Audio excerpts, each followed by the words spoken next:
Hello, नमस्कार, जय हिंद। माँ भारती के लाडलों को वंदे मातरम। आप सभी का मेजर कोचिंग क्लासेज के इस यूट्यूब चैनल पर हार्दिक स्वागत। क्रांतिकारी इस्तकबाल। जैसा कि ये लगातार GK GS most important MCQs की सीरीज लगातार चल रही है। मैं बीच में कुछ दिन आपके समक्ष नहीं आ पाया, तो इसी सीरीज को आगे बढ़ाने के लिए श्यामू फौजी ने इस सीरीज को आगे बढ़ाया। आपने बड़े आनंद और बड़े तन्मय के साथ इस सीरीज में भाग लिया और अपनी पढ़ाई को, अपनी स्टडी को आपने कंटिन्यू रखा।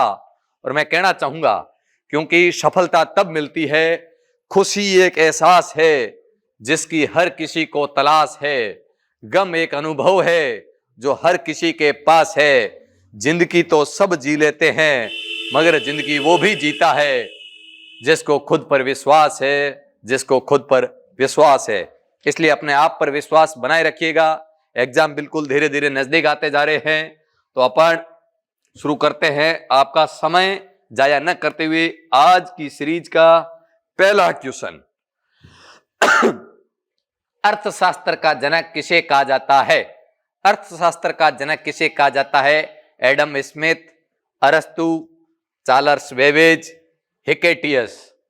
मैं बात करूं हिकेटियस की, तो हिकेटियस को भूगोल का जनक कहा जाता है। हिकेटियस को किसका जनक कहा जाता है? भूगोल का जनक कहा जाता है। और भूगोल शब्द का सर्वप्रथम प्रयोग किया था इरेटोस्थनीज ने, और भूगोल का जनक हिकेटियस को कहा जाता है। चार्ल्स बेबेज की मैं बात करूं तो कंप्यूटर का जनक, यदि आपको पूछे कंप्यूटर का जनक किसे कहा जाता है तो चार्ल्स बेबेज। अरस्तु की मैं बात करूं तो जीव विज्ञान का जनक, जीव विज्ञान का जनक।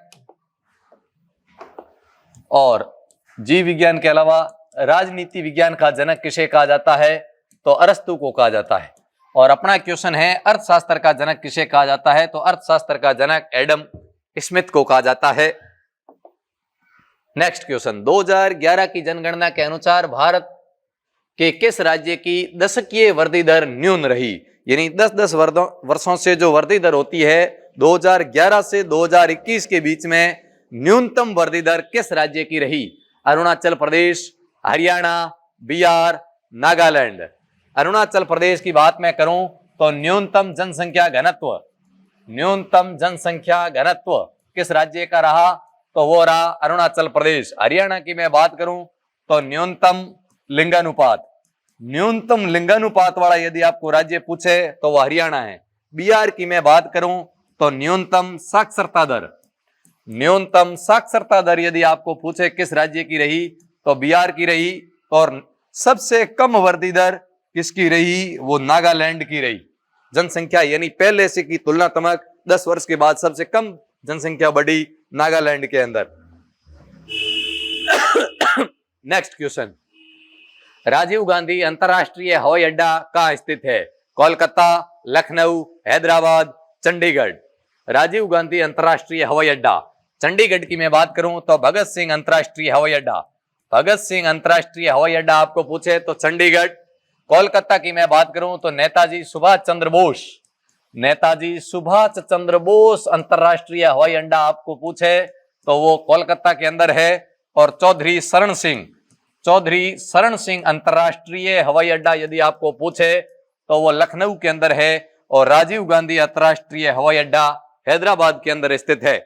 नेक्स्ट क्वेश्चन, राउरकेला इस्पात संयंत्र किस देश के सहयोग से स्थापित किया गया? भारत के अंदर प्रमुख 4 इस्पात संयंत्र है। राउरकेला किससे स्थापित किया गया? रूस, जर्मनी, ब्रिटेन, संयुक्त राज्य अमेरिका। रूस की सहायता से 2 इस्पात संयंत्र स्थापित किए गए हैं। एक बोकारो जो झारखंड के अंदर है, बोकारो झारखंड, और भिलाई छत्तीसगढ़। बोकारो और भिलाई इस्पात संयंत्र की जो आर्थिक सहायता है वो रूस के द्वारा, रूस के सहयोग से की गई। और ब्रिटेन के सहयोग से दुर्गापुरा जो पश्चिम बंगाल के अंदर स्थित है, दुर्गापुरा इस्पात संयंत्र ब्रिटेन की सहायता से। राउरकेला जो उड़ीसा के अंदर स्थित है, राउरकेला जर्मनी की सहायता से स्थापित किया गया। नेक्स्ट क्वेश्चन, आप सभी अधिक से अधिक लाइव टेली चैट के माध्यम से अधिक इन क्वेश्चनों का आंसर देने का प्रयास करें। जो बिल्कुल यूट्यूब चैनल पर नए हैं वो चैनल को सब्सक्राइब अवश्य करें, एक बार वीडियो को लाइक कर दे, अधिक से अधिक अपने माँ भारती के लाडलों तक शेयर करते रहे इस वीडियो को। और पूरी क्लास को देखे और इस टेस्ट के रूप में इसको देखते जाए और अधिक से अधिक क्वेश्चन दे और एनालिसिस को भी सुनते रहे ध्यानपूर्वक। अगला क्वेश्चन है, एपीको आंदोलन का संबंध किस राज्य से है? उत्तराखंड, केरल, कर्नाटक, राजस्थान। एपीको आंदोलन, उत्तराखंड की मैं बात करूं तो उत्तराखंड से संबंधित एक आंदोलन हुआ जिसका नाम था चिपको आंदोलन। चिपको आंदोलन, और चिपको आंदोलन का जो नेतृत्व किया था उनका नाम था सुंदरलाल बहुगुणा, और इनकी मृत्यु हाल ही 1-2 वर्ष के अंदर हुई है, इसलिए बहुत ये चर्चित क्वेश्चन है। सुंदरलाल बहुगुणा का संबंध किससे है? तो पर्यावरण से संबंधित थे। चिपको आंदोलन जो पेड़ों की रक्षा की। इसी प्रकार एपीको आंदोलन का जो संबंध है वो कर्नाटक के अंदर, कर्नाटक राज्य के अंदर चला था, यानी एपीको आंदोलन कर्नाटक में चला। और आप कमेंट करके मुझे बताओगे एपीको आंदोलन का नेतृत्व किसने किया? जिस प्रकार चिपको आंदोलन का नेतृत्व सुंदरलाल बहुगुणा ने किया, उस प्रकार एपीको आंदोलन का नेतृत्व किसने किया? यह आपको कमेंट बॉक्स के अंदर जवाब देना है। नेक्स्ट क्वेश्चन, निम्न में से असुमेलित है? हॉर्टिकल्चर का संबंध बागवानी से, एपीकल्चर मधुमक्खी पालन, चेरीकल्चर रेशम कीट पालन, और विटीकल्चर केचुआ पालन। असुमेलित कौन सा है? बिल्कुल, बागवानी को हॉर्टिकल्चर कहते हैं, मधुमक्खी पालन को एपीकल्चर कहते हैं। राइट बात है ये भी। रेशम कीट पालन को चेरीकल्चर कहते हैं, विटीकल्चर केचुआ पालन नहीं। विटीकल्चर का संबंध अंगूर की खेती से है, अंगूर उत्पादन का संबंध विटीकल्चर से है, न कि केचुआ से। केचुए का पालन वर्मी कल्चर कहलाता है। केचुए का जो पालन है वो वर्मी कल्चर कहलाता है। वर्मी कल्चर केचुआ है, अंगूर उत्पादन विटीकल्चर है, इसलिए असुमेलित है। इस क्वेश्चन का जो राइट आंसर होगा वो डी ऑप्शन होगा। नेक्स्ट क्वेश्चन, क्षिप्रा नदी के किनारे कौन सा शहर स्थित है? नदियों के किनारे शहर का क्वेश्चन एग्जाम में पूछा जाता है। क्षिप्रा नदी के किनारे उज्जैन, जबलपुर, कोलकाता, लखनऊ। लखनऊ की मैं बात करूं तो गोमती नदी के किनारे, लखनऊ शहर गोमती नदी के किनारे स्थित है। कोलकाता की मैं बात करूं तो कोलकाता हुगली नदी के किनारे स्थित है।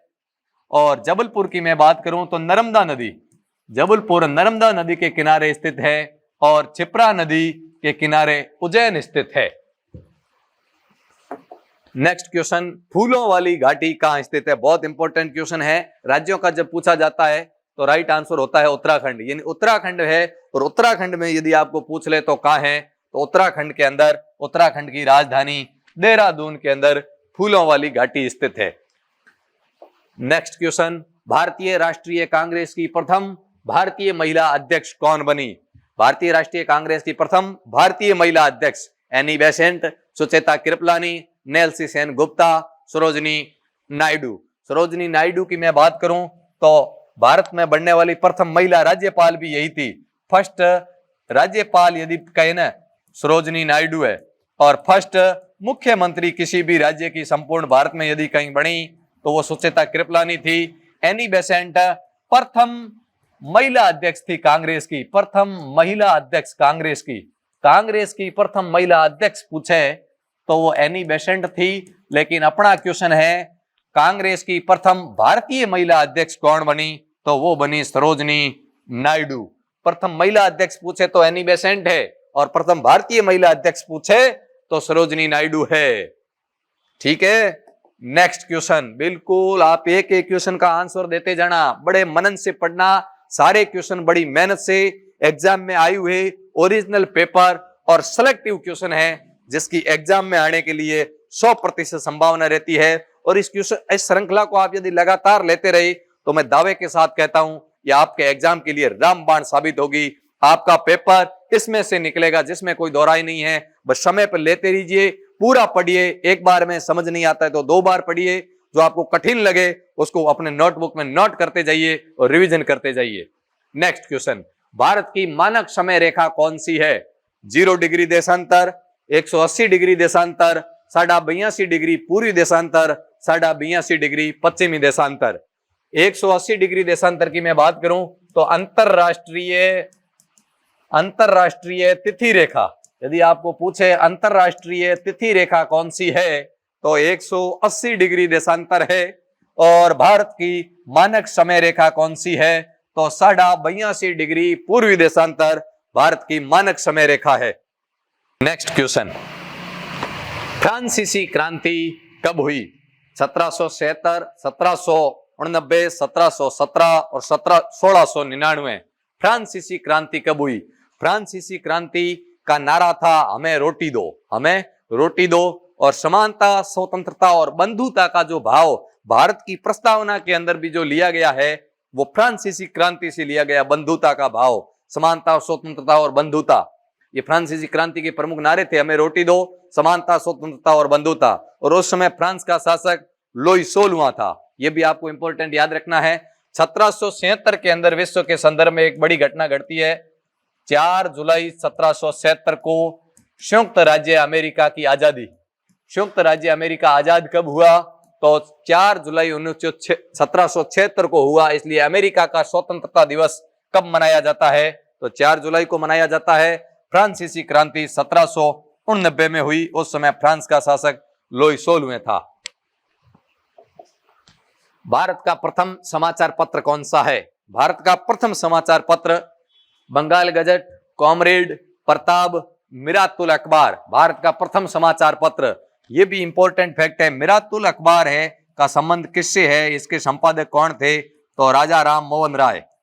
राजा राम मोहन राय मिरातुल अखबार के संपादक थे।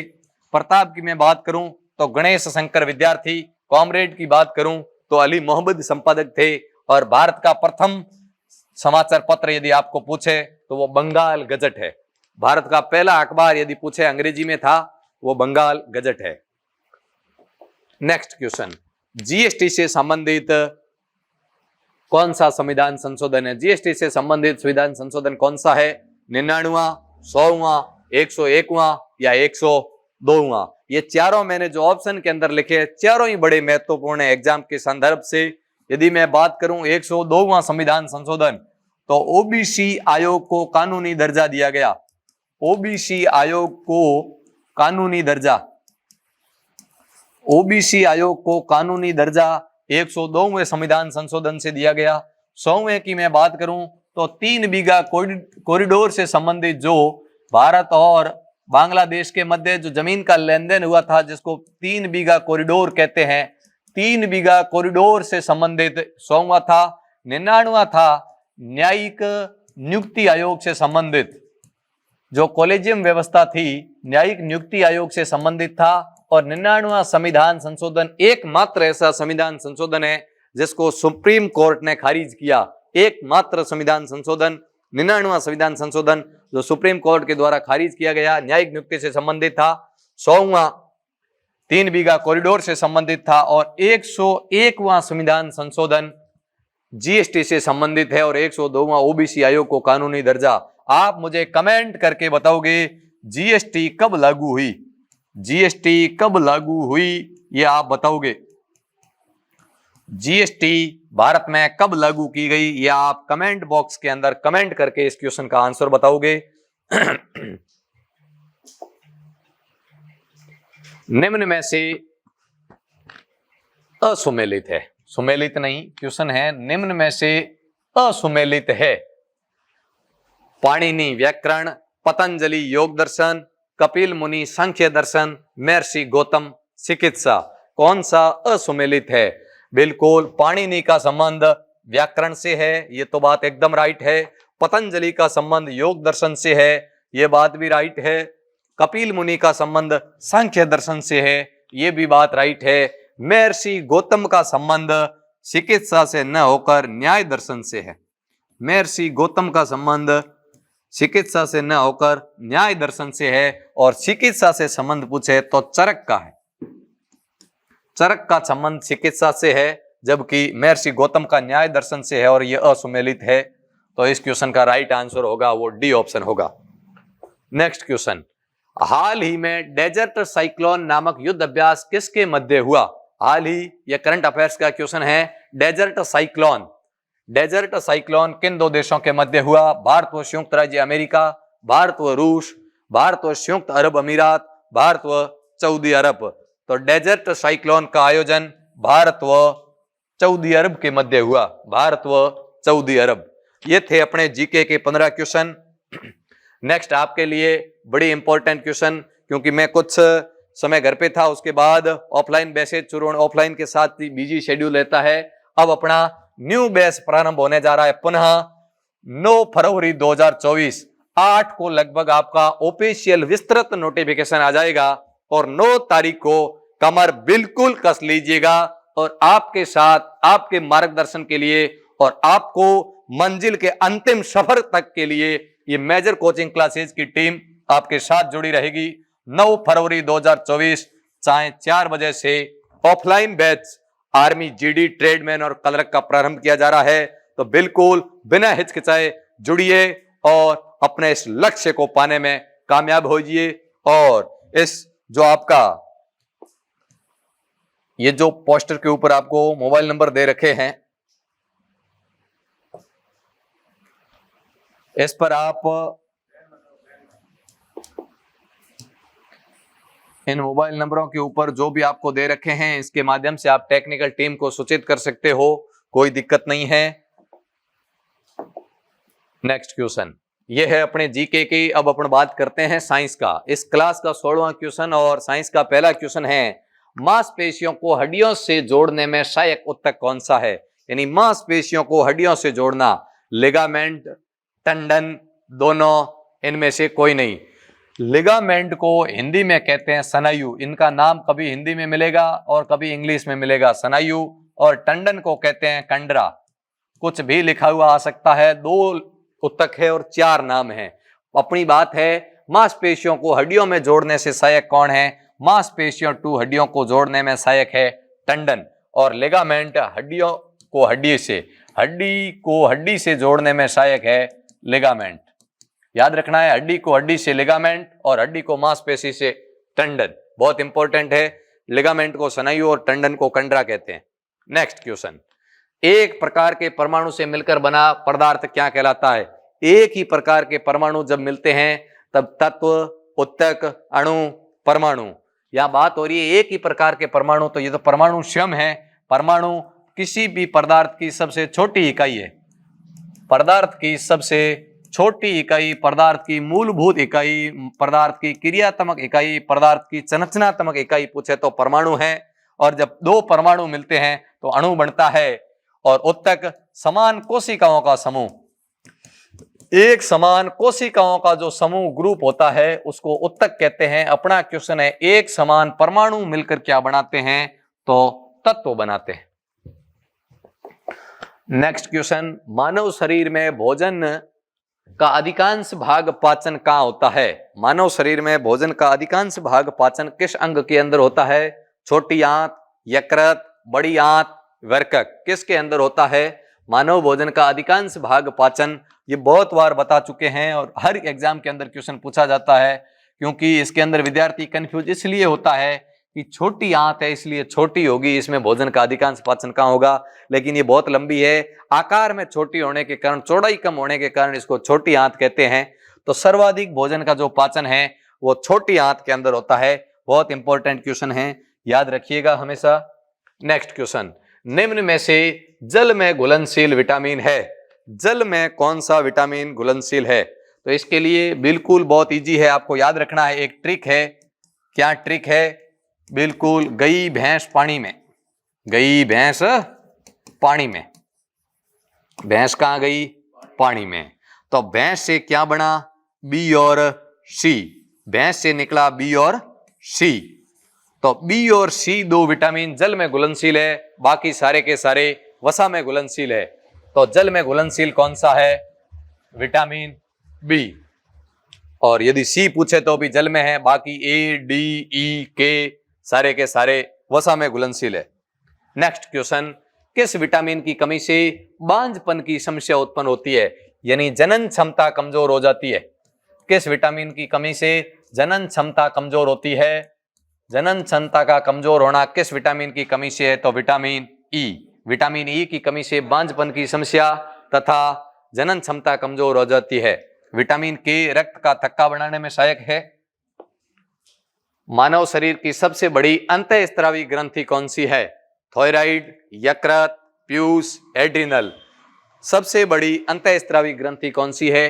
एड्रीनल की मैं बात करूं तो इसको आपातकालीन ग्रंथि कहते हैं, आपातकालीन ग्रंथि, इमरजेंसी ग्रंथि एड्रीनल ग्रंथि को कहते हैं। पीयूष ग्रंथि सबसे छोटी ग्रंथि, शरीर की सबसे छोटी ग्रंथि यदि आपको पूछे तो वो पीयूष ग्रंथि है, और सबसे बड़ी ग्रंथि यदि आपको पूछे तो वो यकृत है। और अंतःस्त्रावी में सबसे बड़ी ग्रंथि कौन सी है, तो थायराइड है, क्योंकि यकृत बड़ी तो है लेकिन यकृत बहिस्त्रावी ग्रंथि है। ऑल ओवर में सबसे बड़ी है, बहिस्त्रावी अंतःस्त्रावी मिश्रित सब में बड़ी यकृत है, लेकिन ओनली यदि अंतःस्त्रावी में बड़ी पूछे तो वो थायराइड ग्रंथि है। बहुत इंपॉर्टेंट क्वेश्चन है, हमेशा याद रखिएगा। नेक्स्ट क्वेश्चन, केंचुए का श्वसन अंग है। केंचुए श्वसन किसके माध्यम से लेते हैं? फेफड़ों के माध्यम से, त्वचा के माध्यम से, श्वास नली के माध्यम से, हृदय के माध्यम से। केंचुओं का श्वसन अंग कौन सा है? श्वास नली की मैं बात करूं तो कीट पतंग, जितने भी ये छोटे छोटे कीट पतंग होते हैं, कीट पतंगों का जो श्वसन अंग होता है वो श्वास नली ही होती है। और केंचुए की मैं बात करूं तो केंचुआ त्वचा के माध्यम से श्वसन लेता है, और स्तनधारी जितने भी है जैसे मानव फेफड़ों के माध्यम से, मछली कलम या गलफड़ों के माध्यम से श्वसन लेती है। गोबर गैस में मुख्य रूप से कौन सी गैस होती है? गोबर गैस के अंदर कौन सी गैस बहुतायत में पाई जाती है? Nitrogen, propane, butane, methane. कौन सी गैस गोबर गैस में मुख्य रूप से पाई जाती है? नाइट्रोजन की मैं बात करूं तो वायुमंडल में सर्वाधिक मात्रा में पाई जाने वाली गैस नाइट्रोजन है। और ब्यूटेन की मैं बात करूं तो एलपीजी का मुख्य घटक, एलपीजी का मुख्य घटक, एलपीजी का मुख्य घटक ब्यूटेन है। और गोबर गैस के अंदर मुख्य रूप से मीथेन गैस पाई जाती है, जिसका फॉर्मूला होता है CH4। और ये प्राकृतिक गैस यानी सीएनजी, सीएनजी के अंदर मीथेन गैस होती है। प्राकृतिक गैस का मुख्य घटक है वो मीथेन ही है, और गोबर गैस के अंदर भी मीथेन गैस पाई जाती है जिसका फॉर्मूला CH4 है। विद्युतीय चुंबकीय तरंगों का उदाहरण है। कौन सी तरंगे विद्युतीय चुंबकीय तरंगों का प्रकार है? एक्सरे तरंगे, गामा तरंगे, रेडियो तरंगे, उपरोक्त सभी। तो ये तीनों ही, एक्सरे, गामा तथा रेडियो, तीनों ही विद्युत चुंबकीय तरंगों का प्रकार है। तो इसका ऑप्शन नंबर डी राइट होगा। समुद्र की गहराई मापने के लिए किस यंत्र का उपयोग किया जाता है? समुद्र की गहराई मापने के लिए किस यंत्र का उपयोग किया जाता है? जितने भी YouTube पर नए जुड़े हैं, आप सभी से मेरा पर्सनल व्यक्तिगत निवेदन है कि चैनल को सब्सक्राइब करें। वीडियो आपको अच्छा लगे, क्लास के अंदर मेहनत लगे तो वीडियो को लाइक करें। अधिक से अधिक ग्रुपों के अंदर अपने अपने सोशल मीडिया प्लेटफॉर्म पर शेयर भी करें। शानदार कमेंट करें, बड़ी गहराई और बड़े मनन के साथ पढ़े, अधिक से अधिक उत्तर देने का प्रयास करें लाइव चैट के अंदर। समुद्र की गहराई मापने के लिए किस यंत्र का उपयोग करते हैं? अमीटर से तो आप सभी को पता है विद्युत धारा मापी जाती है। अमीटर से क्या मापी जाती है? विद्युत धारा।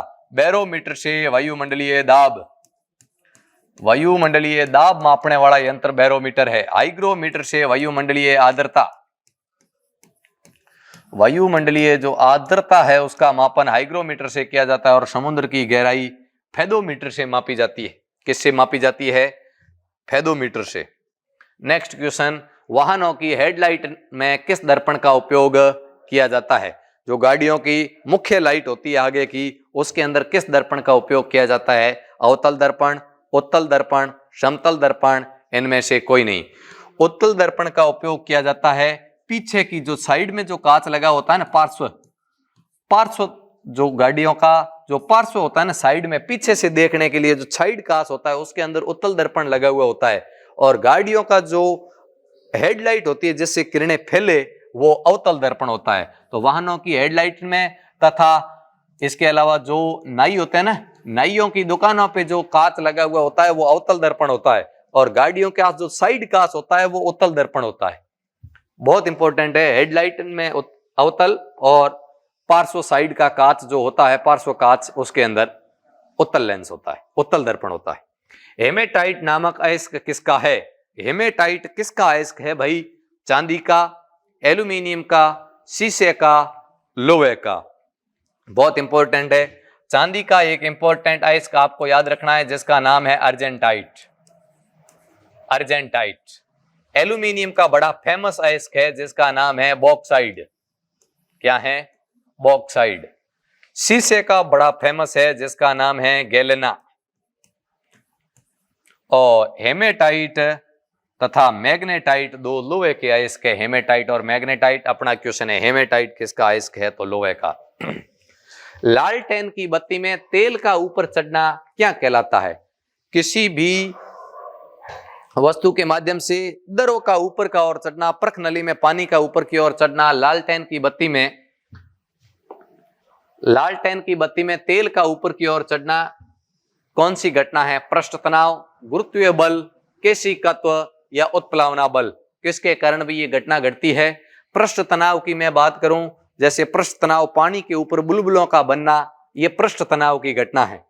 और गुरुत्वीय बल की मैं बात करूं तो किसी भी वस्तु का पृथ्वी की ओर नीचे गिरना गुरुत्वीय बल है।